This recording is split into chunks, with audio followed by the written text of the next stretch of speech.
Ayan, so mula dito merong control ng tubig dito na madadaan sa kahabaan nitong dike. Tapos ito mismo yung Pasig Potrero River na nanggagaling pa dyan sa may Porac, tsaka kung di ako nagkakamali dyan sa may Florida Blanca, Pampanga. At ayan, kasalukuyan sobrang ragasa nitong tubig at kulay tsokolate. Ayan napakalakas ng ragasa ng tubig mga kabalin. Ito yung nakikita nating ilog kung dumadaan kayo ng Mega Dike galing Porac, Pampanga papunta dito sa may San Fernando, Olongapo Road. Ito yun. Ayan, so kumaliwa tayo dito at ito na yung Minalim Sunset Park na naging istulang parkingan na ng mga sasakyan ng mga, ito yung pagmamay-ari ng mga residente na nakatira dyan sa may looban ng mga barangay ng Minalim, Pampanga. Ginawa nila ito para maiwas na malubog nga yung mga sasakyan nila dahil nga naglulubog na dyan sa may looban ng Minalim. Ito yung pinaka-park na mismo at mataas na rin yung level ng tubig. Ayun, so kung makikita nyo pagkakaliwa natin mula doon sa may Minalim Sunset Park, ito na yung bubungad kaagad sa atin na lubog na parte nitong kalsada. So kapag binaybay nyo itong kalsadang ito, lalabas ito papuntang Santo Tomas, Pampanga. Ito malalim, halos katuod na mahaba ito hanggang sa may pulpul. Ayun, palalim ng palalim dito.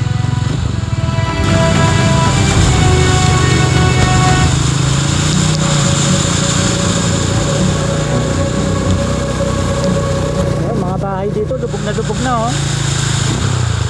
grabe, mas malalim to kalahati na ng truck lubog na lubog yung truck grabe.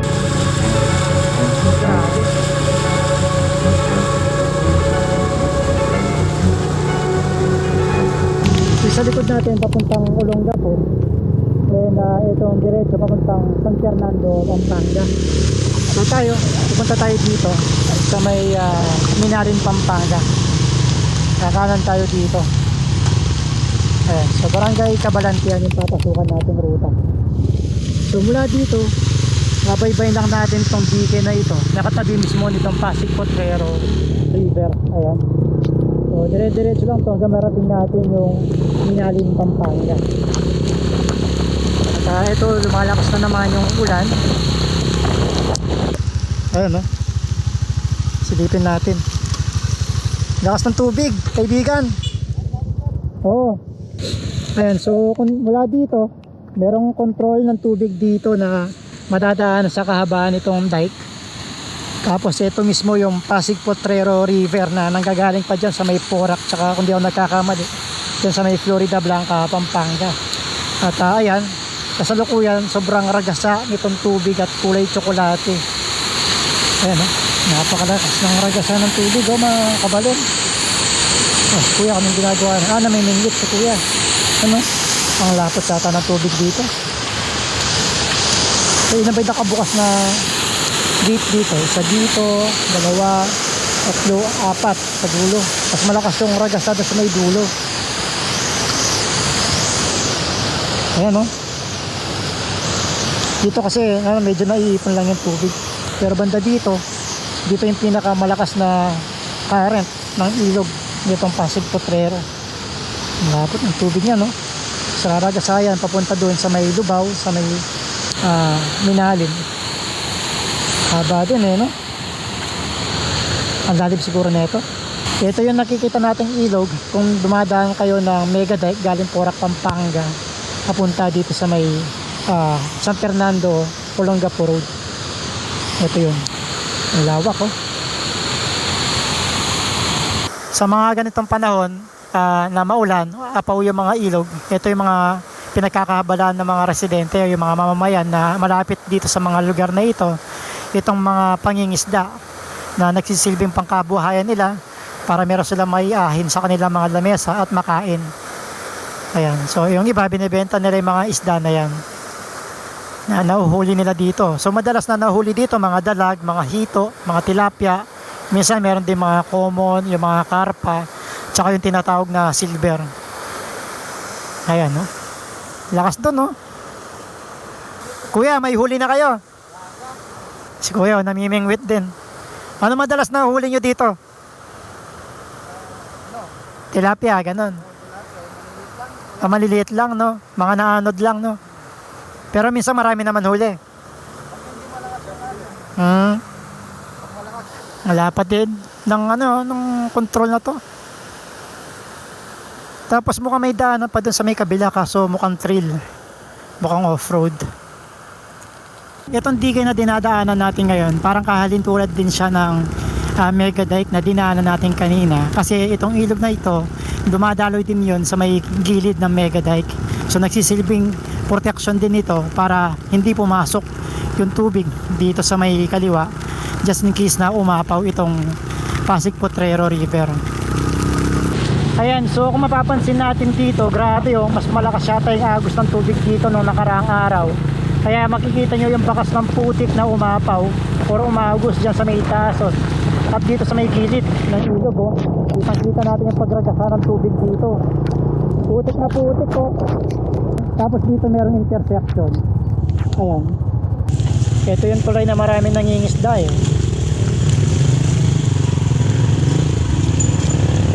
Tapos itong pakanan, alam ko papunta ng Santo Tomas ito. Ito yung parte ng dike na nasira noong nakaraang araw na nakaraang pag-ulan. Ayun, nilagyan na nila ng tambak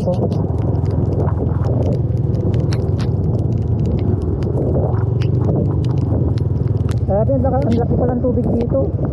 Apaw siya Mataas ang tubig dito. At saka dito, kung mapapansin nyo, itong mga nakaparadang sasakyan dito sa may taas ng dike, sasakyan ng mga residente yan na nakatira mismo dito sa may bayan or mga barangay nitong bayan nitong Minalin, Pampanga. So inilagay nila yung mga sasakyan nila dito para maiwasan malubog kapag lalong tumaas yung mga tubig yan sa mga looban na barangay na mabababa yung level ng lupa kung saan nakatayo yung kanilang mga bahay. Saka kung mapapansin natin dito, itong Pasig Potrero River is napakataas na ng level niya. Para umaabot na dito sa may dike. Nandito tayo ngayon sa may taas. Papasok tayo dito para masilip natin itong kalagayan dito. Ayan, so kumaliwa tayo dito at ito na yung Minalin Sunset Park na naging mistulang parkingan na ng mga sasakyan ng mga, ito yung pagmamay-ari ng mga residente na nakatira dyan sa may looban ng mga barangay ng Minalin, Pampanga. So ginawa nila ito para maiwas na malubog nga yung mga sasakyan nila dahil nga naglulubog na dyan sa may looban ng Minalin. So kung dati itong Minalin Sunset Park kapag ganitong oras is puro kainan yung mga makikita natin at mga pumapasyal na mga dayuhan para magmerienda, magbanding. Ngayon puro sasakyan yung mga nakikita natin na nakaparada at walang mga kainan. Tapos dito meron mga namimingwit na mga isda. Ayan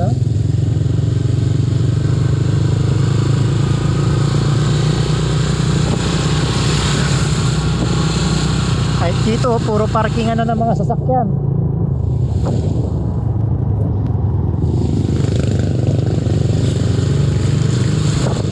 Buti tumigil na yung ulan no.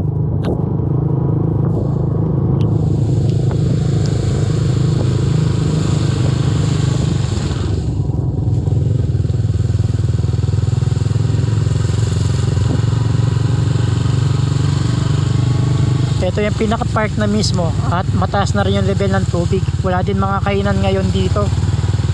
Parang di siguro pinayagan ng LGU na magkaroon ng kainan. Pero parang meron naman mailan-ilan. Ito, meron nakabukas. Isa yata, dalawa na mga kainan.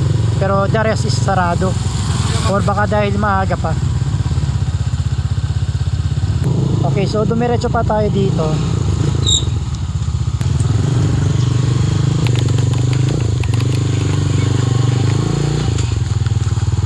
Ayun, so kung makikita nyo pagkakaliwa natin mula doon sa may Minalin Sunset Park, ito na yung bubungad kaagad sa atin na lubog na parte nitong kalsada. So kapag binaybay nyo itong kalsadang ito, lalabas ito papuntang Santo Tomas, Pampanga. Madadaanan nyo dito yung Santa Rita, Kulkul. Yan, dito pa lang lubog na. Ganyan nakalalim dito. Ipapakita ko lang sa inyo kung hanggang saan lang tayo aabot. Hindi ko na isasagad yung kung saan tayo aabutan ng pinakamalalim. Mahirap na masiraan, di ba? Saka pa ulan-ulan din, no? Mahirap na. Dito malalim, halos katuhod na, oh. Hanggang saan yung malalim dyan? Hanggang saan yung malalim? Ha? Lulubog itong motor?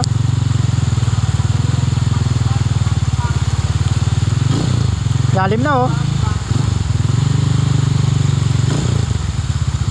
Kung wala itong truck na to, malalim ngayon.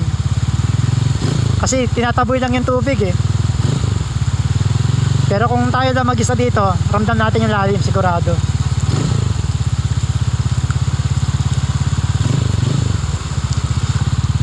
Halos katuhod na pala yung baha, oh. Mga naglalakad, oh. Ngayon, palalim ng palalim dito. Dito medyo malalim. Lumalakas na naman yung ulan.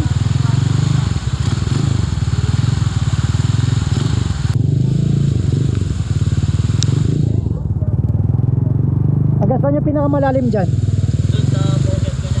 Elementary po. Sa elementary. Ito, oh, tuhod na ilalim, oh. Grabe, lalim, oh.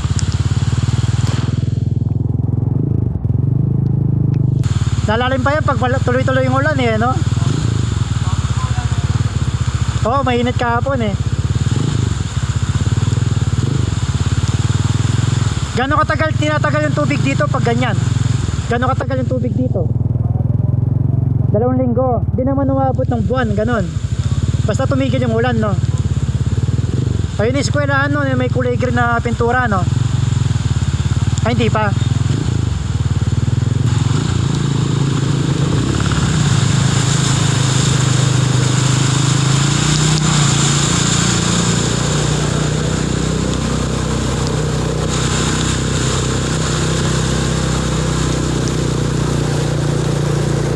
Bahay dito, lubog na, oh.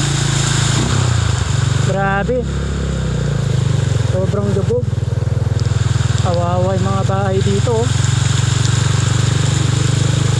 So di na tayo aabot ang ganda sa may eskwelahan, baka malubog na tayo doon. Grabe, mas malalim doon, oh. Kalahati na ng truck, eh. Oh, lubog na lubog yung truck, oh. Dito lang tayo, di tayo diretso doon. Dito ko na yung truck, eh. Ayun, oh, kung makikita nyo yung truck doon sa may kalayuan, grabe, lubog na lubog siya. Yan, dito lang tayo. Mahirap na. I-zoom ko na lang yung video natin para makita nyo kung gaano kalubog yung truck na yun.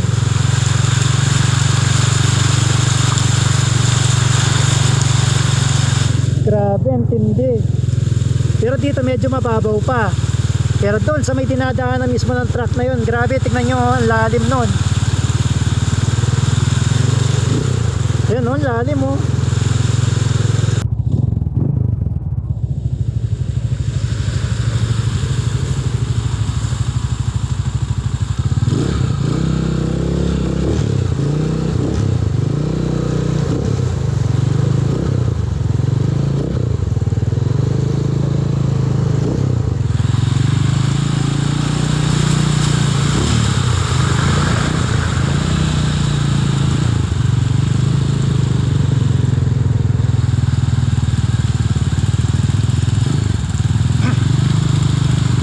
Grabe, lalim na dito. Grabe, mga bahay dito, lubog talaga, oh. Ayan, so nagpasya na tayo, naiikot na. Kaya sobrang lalim na dito.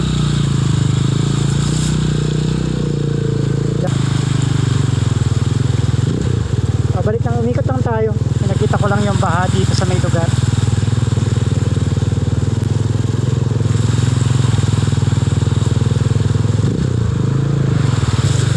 So balik na tayo, then papakita ko sa inyo yung ibang parte nito mga lubog dito sa may Minalim, Pampanga.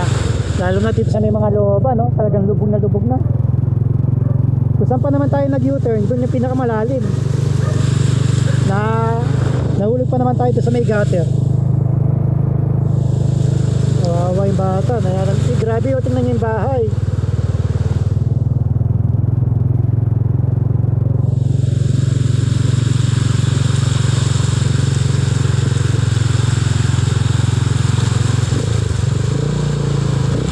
Dito hindi na motor yung gamit nila, kahit naka-helmet, oh, bangka na. Malalim doon.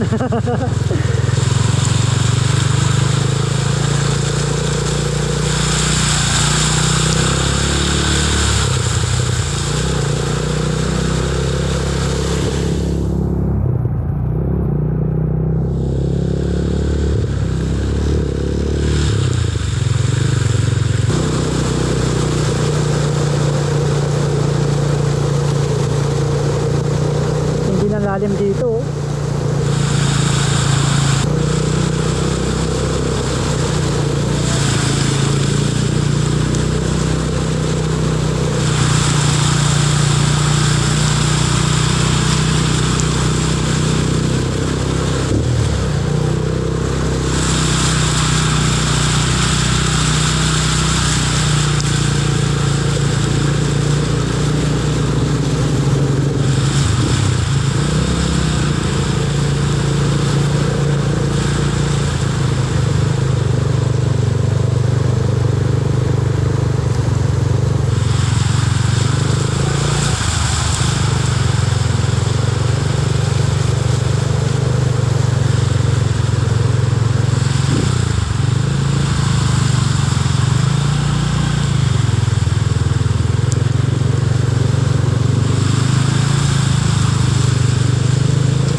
Hindi ng baha.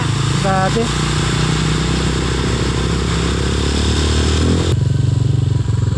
Oo, mas malalim ngayon kaibigan.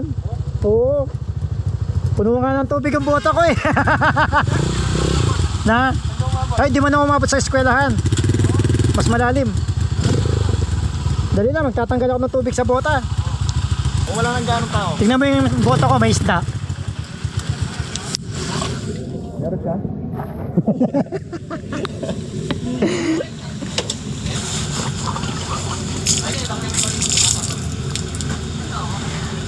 Kasalubong ko yung truck, kalahati na lang eh. Oh? Oo. Mataas, no?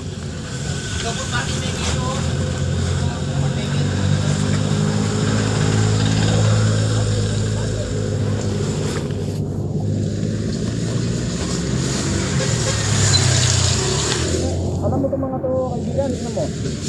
Ayun, so naipakita ko na sa inyo yung current situation dito sa may Minalim, Pampanga. At bungad lang yung mga pinasukan natin at di na natin kinaya kasi habang palayo tayo ng palayo, papasok tayo ng papasok, yung tubig is palalim na ng palalim, lumalagpas na sa tuhod, ganun kalalim yung tubig. Kaya nagpasya na ako na bumalik pa. At least nabigyan ko kayo ng update dito sa may bayan ng Minalim, Pampanga. So dito ko na din tatapusin tong video natin at magkita-kita tayo ulit sa susunod na episode. Ayun na, umuulan na naman.